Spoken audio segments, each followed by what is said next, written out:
बहुत समय पहले भारत के एक विशाल राज्य अमरगढ़ में एक अपूर्व सुंदरता और बुद्धि वाली राजकुमारी रहती थी, रूपा। बादलों जैसी सफेद त्वचा, बड़ी काली आंखें और लंबे रेशमी बालों वाली रूपा की सुंदरता के किस्से दूर दूर तक मशहूर थे। पूरे राज्य में उसकी दया और नम्रता के लिए भी उसे बहुत सम्मान मिलता था। लेकिन पहाड़ों के उस पार एक भयानक राक्षस रहता था, कुरंजा। उसका आकार पहाड़ों जैसा था, आंखें अंगारों की तरह जलती थी। वर्षों से वह लोगों को डराता आया था, पर दिल के अंदर एक ऐसी कमी थी जिसे दुनिया नहीं जानती थी। उसे प्यार की चाह थी। एक रात हवा में जादुई चमक फैलते ही राक्षस ने रूपा को नदी किनारे अकेले देखा। उसी पल वह उसकी सुंदरता और मासूमियत पर मोहित हो गया। उसे पाने के लिए वह कुछ भी करने को तैयार था, लेकिन वह जानता था कि अपने राक्षसी रूप में वह कभी राजकुमारी के पास नहीं जा सकता। इसीलिए उसने काला जादू किया और अपना रूप बदलकर एक आकर्षक युवक बन गया।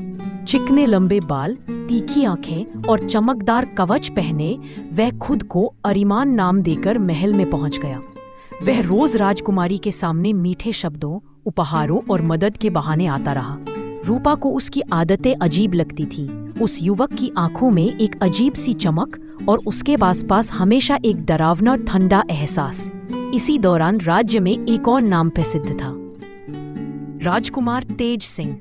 तेज सिंह अपनी बहादुरी, ईमानदारी और साहस के लिए जाने जाते थे। वह अमरगढ़ के पड़ोसी राज्य के सेनापति थे और रूपा को दूर से ही पसंद करते थे, पर कभी अपनी भावना जताई नहीं। एक दिन तेज सिंह को पता चला कि राज्य में कोई रहस्यमय शक्ति राजकुमारी को नियंत्रित करने की कोशिश कर रही है।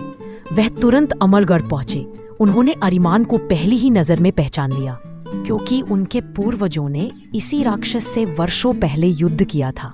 रात को जब अरिमान रूप बदलकर जंगल में असली राक्षस रूप में घूम रहा था, तेज सिंह ने उसका पीछा किया और सच्चाई जान ली।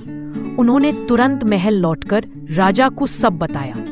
राजा हिल गए, रूपा खतरे में है। अगली रात राक्षस कुरंजा ने रूप बदलकर राजकुमारी को महल के उपवन में बुलाया। जैसे ही वो रूपा को पकड़ने लगा, आकाश में बिजली चमकी और तेज सिंह तलवार लिए पहुंचे। रूपा को छोड़ दो कुरंजा। राक्षस ने दानव रूप धारण कर लिया। पहाड़ जैसा शरीर, काली हवा सा भंवर और आग उगलती सांसें। वह गर्जा, रूपा मेरी है। राजकुमार ने तलवार उठाई और भीषण युद्ध शुरू हुआ। तेज सिंह की तलवार आग से टकराती रही। राक्षस के पंजे जमीन को चीरते रहे। अंततः राजकुमार ने अपने पूर्वजों के दिव्य मंत्र का उच्चारण किया और तलवार पर नीली रोशनी चमक उठी। एक जोरदार प्रहार से राक्षस धराशायी हो गया। उसका जादुई रूप टूटने लगा और वह राख बनकर हवा में बिखर गया। रूपा ने कांपते हाथों से तेज सिंह का हाथ पकड़ा और बोली, आपने मेरी जान बचाई, मैं आपका जीवन भर आभार कैसे चुकाऊं।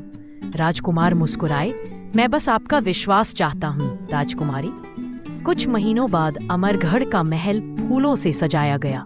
चारों ओर संगीत गूंज रहा था और उसी शुभ मुहूर्त पर राजकुमार तेज सिंह और राजकुमारी रूपा का भव्य विवाह हुआ।